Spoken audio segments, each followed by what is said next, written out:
গতকালকে আমাদের নেতা তারেক রহমানের নির্দেশে পার্টির সুযোগ্য মহাসচিব মির্জা ফখরুল ইসলাম আলমগীর শরীয়তপুর 1 আমাদের সাইদ আহমেদ আসলাম, শরীয়তপুর 2 শফিকুর রহমান কিরণ এবং শরীয়তপুর 3-এ শরীয়তপুর বা বিশেষ করে ফরিদপুরে সবচেয়ে বেশি নির্যাতিত বিএনপি নেতা তারেক রহমানের অত্যন্ত আস্থাভাজন আমাদের নেতা মিয়া নুরুদ্দিন অপু ভাইকে মনোনয়ন দেয়। আমরা গতকালকেই তাৎক্ষণিকভাবে যে যার অবস্থান থেকে কেউ মিছিল, কেউ মোটরসাইকেলে শোভাযাত্রা করছে এবং আজকে আবার আমরা শরীয়তপুরের সর্বস্তরের জনগণ নিয়ে আমরা দলের নেতাকর্মী ভাই বোনকে সাথে নিয়ে আমরা একটা আনন্দ মিছিল করলাম। তাকে ধানের শীষের প্রতীক দেওয়ায় আমরা মনে করি এই ধানের শীষ বাংলাদেশের স্বাধীনতা সার্বভৌমত্বের প্রতীক, ধানের শীষ বাংলাদেশ জাতীয়তাবাদী দলের প্রতীক, ধানের শীষ শহীদ জিয়ার আদর্শ করা বিএনপি তথা লক্ষ কোটি নেতা এবং কর্মীর হৃদয়ের প্রতীক ধানের শীষ। আমরা শরীয়তপুর বিগত 1979 সালে ধানের শীষ থেকে বিএনপির এমপি নির্বাচিত হওয়ার পরে 2001-এ স্বতন্ত্র প্রার্থী ছিলেন ওই সময় বিএনপির নেতা জনাব হেমায়েতুল্লাহ আলমগীর সাহেব। এরপরে বিভিন্ন সময় বিভিন্ন কুচক্রী মহল ধানের শীষের ভোটকে নিয়ে সিনেমিনি খেলছে। আমরা আশা করব ইনশাল্লাহ আমাদের নেতা মিয়া নুরুদ্দিন অপু ভাই আমাদের শরীয়তপুরে যাকে মনোনয়ন দিয়েছেন, ইনশাল্লাহ গতকাল থেকে আজকে পর্যন্ত আপনারা দেখছেন বিএনপির ভিতরে কোনো গ্রুপিং লবিং নেতৃত্বের জন্য থাকতে পারে, কিন্তু ধানের শীষের পোস্টে আমরা সবাই এক ছাতার তলে এবং একত্রিত, আমরা এতে কোনো আপোষ নাই। আমরা ধানের শীষ এই বছর ইনশাল্লাহ কাউকে বিক্রি করতে দেব না। অতীতে ধানের শীষের অনেক কলঙ্ক ছিল, এখানে বিএনপির ভোট নাই, বিভিন্ন কম ভোট দেখানো হয়েছে। আমরা চাই এবছর সর্বোচ্চ সংখ্যক ধানের শীষে ভোট দেওয়ার পরে আমরা ইনশাল্লাহ এখান থেকে এমপি নির্বাচিত করব।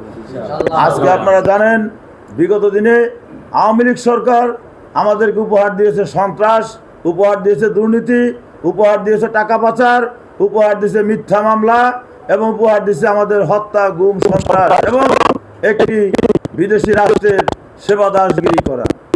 আমরা মনে করি আমাদের 5ই আগস্ট 2024-এর ছাত্র জনতার বিপ্লবের পরে নতুন বাংলাদেশের আবির্ভাব হয়েছে।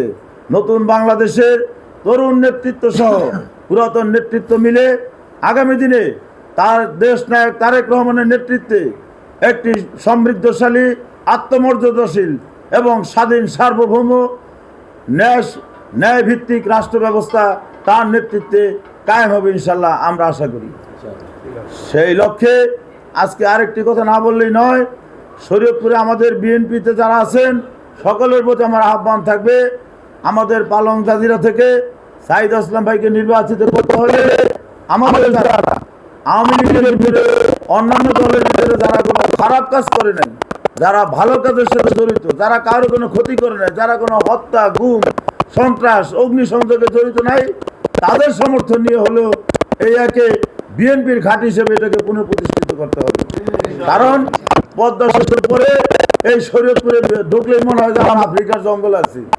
আমাদের একমাত্র শরীয়তপুরের লাইফলাইন পালং জাজিরা দিয়ে উপর দিয়ে যে সড়কটা গেছে ঢাকা শরীয়তপুর মহাসড়ক, সেই মহাসড়কের যে জরাজীর্ণ অবস্থা, সেখানে আমাদের কলমে করে রওনা দিতে হয়।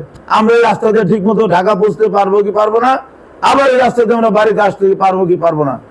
আমরা আশা করব আমাদের বর্তমান দেশ নায়ক তারেক রহমান নেতৃত্বে সরকার গঠন হলে মিয়া নুরুদ্দিন অপু ভাই যদি শরীয়তপুরের মন্ত্রী হয়, এমপি হওয়ার পরে মন্ত্রী হলে আমরা আমাদের শরীয়তপুরের এক থেকে সাইদ আসলাম ভাইকে নির্বাচিত করতে পারলে, 2 থেকে শফিকুর রহমান কিরণকে নির্বাচিত করতে পারলে আমাদের এই হতভাগা শরীয়তপুরের ভাগ্য উন্নয়ন করতে আমরা ইনশাল্লাহ সক্ষম হব। পাশাপাশি ভাবে আপনাদেরকে একটি কথা বলতে চাই, শরীয়তপুর হলো বাংলাদেশের মাঝখানের জেলা। আমাদের গর্বের বিষয় ঢাকা শরীয়তপুর মহাসড়ক, এটা আমাদের যেমন আছে, এই শরীয়তপুরের উপর দিয়ে বরিশালের মহাসড়ক নির্মিত হবে ইনশাল্লাহ। এবং আমাদের চট্টগ্রাম থেকে খুলনা, বেনাপোল থেকে চট্টগ্রাম যে রোড, এই রোডে শরীয়তপুরের উপর দিয়ে যাবে। আমরা বাংলাদেশের মাঝখানে থাকা অবস্থাতেও আমরা বিভিন্ন সময় আমরা শরীয়তপুরবাসী উন্নয়নমূলক কাজ থেকে বঞ্চিত হয়েছি। আমরা আশা করব আগামী দিনে আমরা শরীয়তপুরের জন্য একটা ইপিজেড পাই আমরা যেন শরীয়তপুরে কৃষি বিশ্ববিদ্যালয় পাই, আমরা যেন শরীয়তপুরে একটা মেডিকেল কলেজ পাই। তার জন্য আমাদের আগামী নেতৃবৃন্দ শরীয়তপুর অবহেলিত শরীয়তপুরের উন্নয়নে কাজ করবেন, এই আশাবাদ আমি ব্যক্ত রাখছি। সেই লক্ষ্যেই আমরা চাই সাইদ আসলামকে ধানের শীষে ভোট দিয়ে শরীয়তপুরের মাটি বিএনপির ঘাট হিসেবে পুনঃপ্রতিষ্ঠিত করতে।